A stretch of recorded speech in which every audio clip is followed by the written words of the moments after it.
There's nothing quite like the Honda Accord Hybrid and the CR-V Hybrid when it comes to exhilarating efficiency. With hybrid technology and thrilling capability, these vehicles deliver an electrifying performance on every drive. But what truly makes these hybrids special is the unwavering determination that inspires everything we do. Redefine your driving experience with Honda, KBB.com's best value brand of 2023.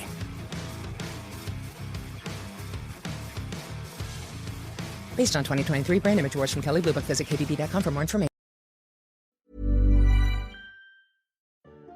Hello and welcome to Short Tales, a series of short stories written and read by me, Damian Robb. We'll get to this episode's story shortly, but first, I want you to imagine a mouse. It has red translucent eyes and fur as white as a lab coat. It sits on fresh straw behind the bars of a cage, cleaning itself, little knowing it is about to change history. That in just a few moments it is going to travel further than any other organism ever has, and that it'll do it all without taking a single step. It doesn't know that, but we do. Okay, you ready? Good. This episode's story is entitled, The Stars Were There.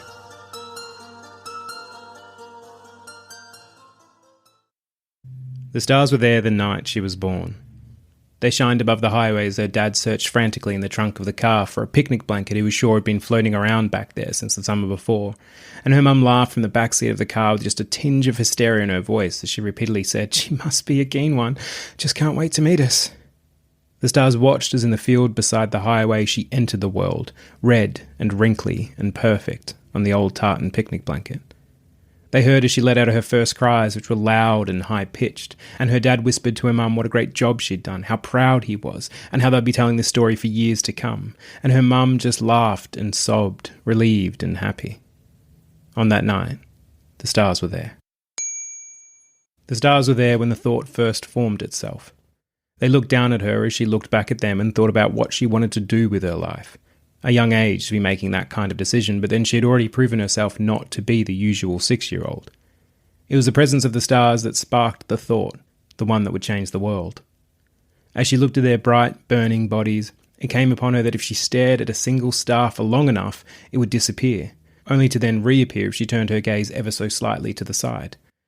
Nothing other than an optical illusion caused by the microscopic mechanisms of the eye, as she would later learn, but at 6, she couldn't help but wonder where the stars went when they disappeared.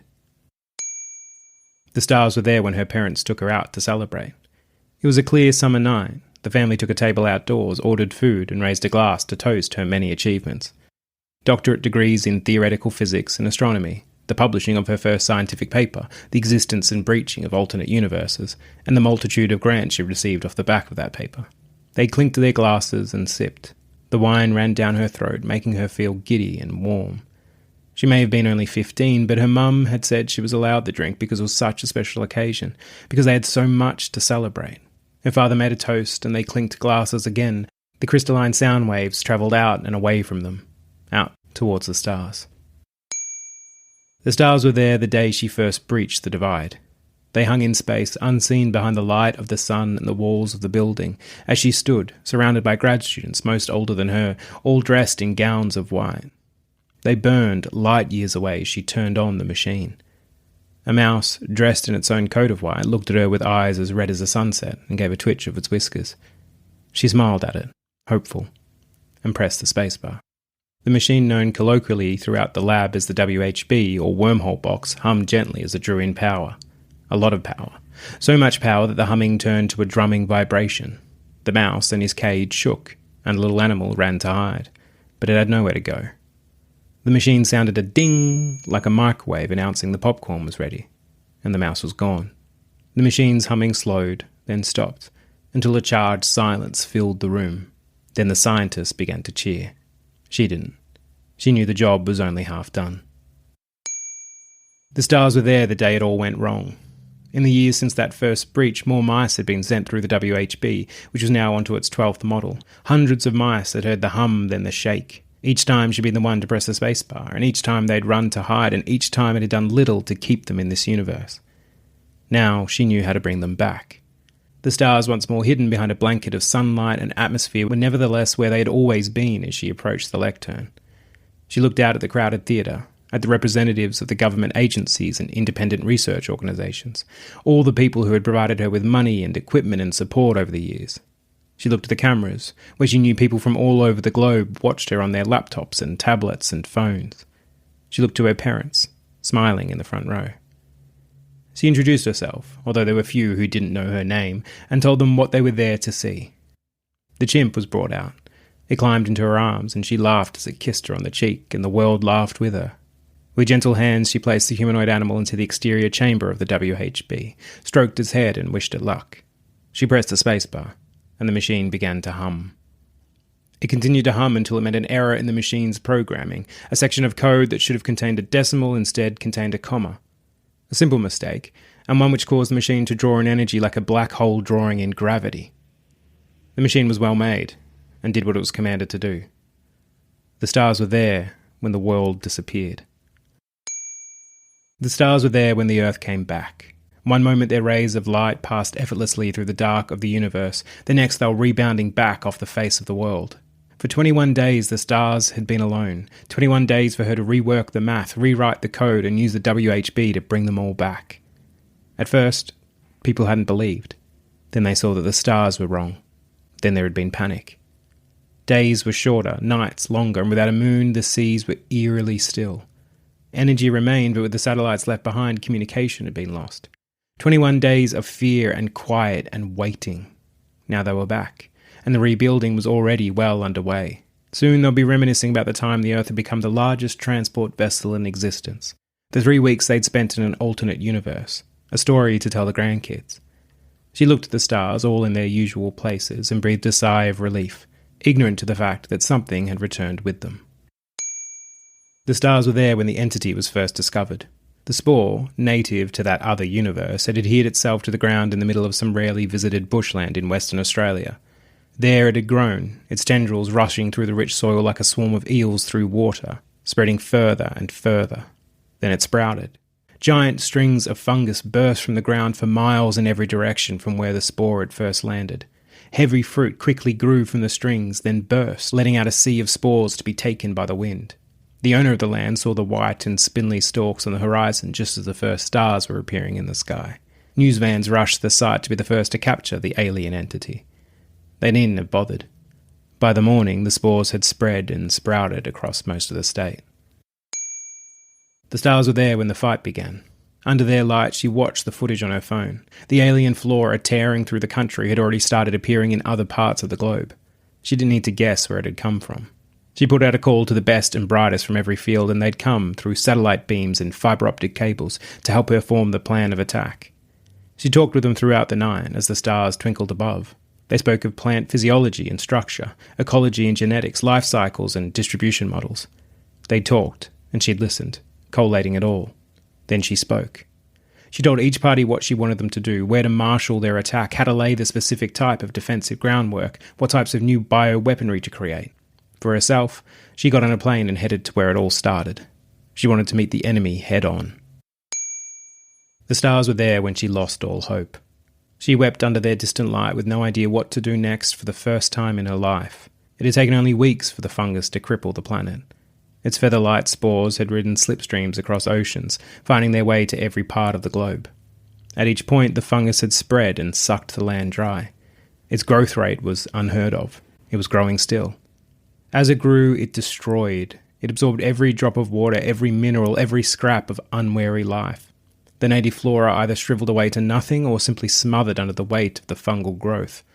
Herds of animals dropped dead due to starvation or dehydration. Now there were reports of the fungus making its way down to the ocean floor. She'd done everything she could think of, attacked it with every form of chemical weaponry known to man, invented new ones, tore kilometres of the hungry infestation from the ground. Then when nothing else had worked, set the country ablaze in an effort to eradicate it. Still, it grew. Its level of indestructibility would mean their destruction. She knew this now. It was only a matter of time. So, she wept, alone, in a field, with the fungus stalks around her and the stars overhead. The stars were there when the new Earth was born. She looked up at them as she stood beside the WHB, the device drawing in life from one of the few remaining power sources.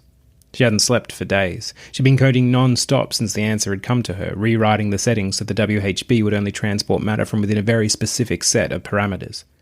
The stars watched as the humming turned to shaking, and the few remaining artificial lights went out.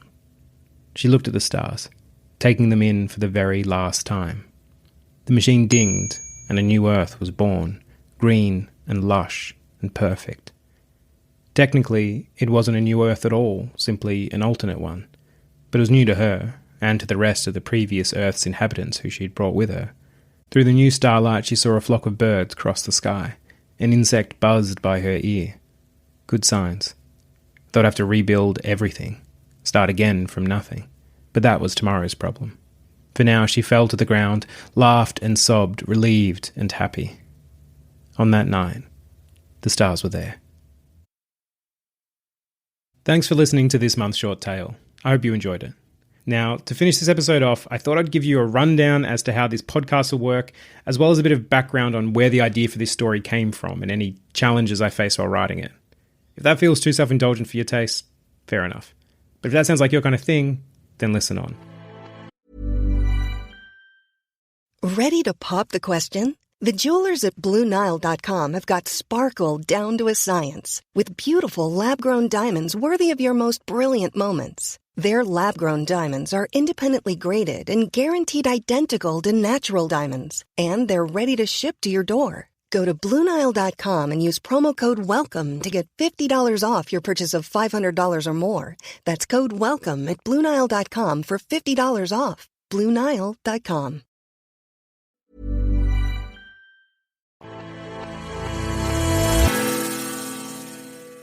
So, the format of short tales. I'll be releasing 2 episodes every month.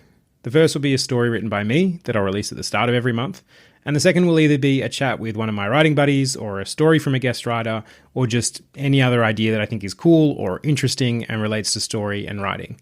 And I'll be releasing these second episodes on roughly the 15th of every month.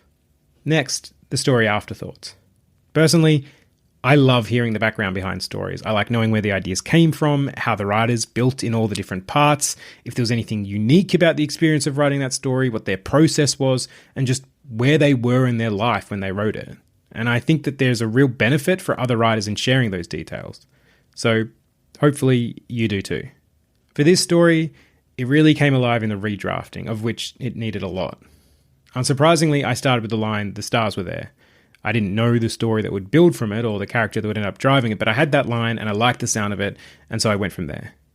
Now, I tend to write fairly linearly, and so I just started with that first paragraph. That truly set the tone, as it came out more descriptive and, I suppose, poetic than how I usually write, and it also set the bar I'd have to reach for the rest of it. From there, the story came slowly, in dribs and drabs, with me usually writing 1 paragraph at a time. Which leads to the other unique thing for me with this story, which were the time jumps between each paragraph, and that each paragraph really stood alone within the story. Usually, I have the occasionally bad habit of wanting to fill in every minute of the character's life from the moment the story starts to when it ends, which means I include inconsequential details to sort of fill in gaps between the moments of action that actually relate to the story. A true writing crime, and something I don't usually do when screenwriting, and yet have the habit of doing when writing prose. Don't know why. So, writing in this sort of time jump format that I used for this story really freed me of that, which was genuinely liberating and allowed me to focus on the language and structure of each paragraph, which is where the redrafting came in. Because each paragraph had to match the tone and style of the language of that first paragraph, I worked on them more than I usually would, really pushing to find the right word or series of words that would give the right rhythm while still moving the story forward. For me, all of this worked to give the story a much larger scope than its 2,000-ish words would indicate. If I'd filled in every minute, I would have ended up telling this character's whole life story, which would have meant I'd written a book, which, admittedly, part of me now does want to write, as I think there's more there if we go digging for it. Which brings me to the other benefit of this format of writing a short story, in that it really gives you a nice, detailed outline of a larger story if you wish to tell it.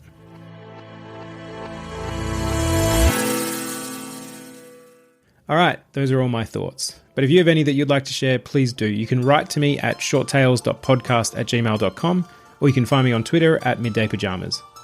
Until next time, this has been Short Tales, and I've been Damian Robb.